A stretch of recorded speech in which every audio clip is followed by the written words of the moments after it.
స్మూత్గా నడిచిపోతుంది. అందుకని ఒక 20% వినియోగిస్తున్నారు అవి వీటిట్లలో. మిగతాది ఏంటో తెలుసా, నేను మొన్న మధ్యన ఒక ఫంక్షన్కి వెళ్ళినప్పుడు భోజనాలు చేయడానికి వచ్చిన వాళ్ళలో 2-3 రైస్ మిల్లర్లు ఉన్నారనమాట. వాళ్ళు చెప్తున్నారు మన బియ్యం తినరండి మన వాళ్ళు ఎంత చెప్పినా సరే. ఇది ఎక్కడికి పోతుందో తెలుసా, చేపలకి మేతగా. చేపలకి మేత ఇది చేపలకి వేస్తున్నారు, అట్లాగే గేదెలకి వేస్తున్నారట. అంటే చేపలకి తౌడుతో కలిపింది వేస్తారు మరి నాకు తెలిసి ఇవి కూడా వేస్తున్నారు. మేత కింద వాడుతున్నారట ఇప్పుడు వీటిని. గేదెలకు కూడా పెడుతున్నారట వీటిని, గేదెలు ఈ బియ్యాన్ని.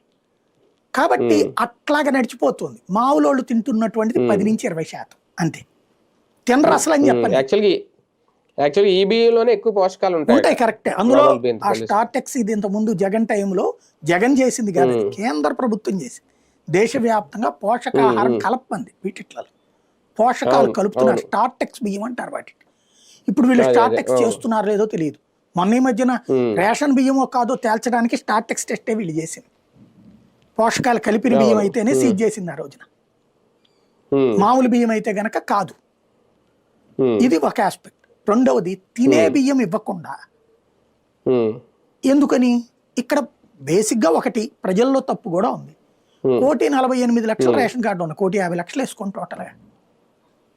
ఇందులో పేదలు ఎంతమంది? 50 లక్షలు. మిగతా 1,00,00,000 మంది మధ్యతరగతి, ఎగువ మధ్యతరగతి. వాళ్ళకి అవసరంలా. ఎందుకు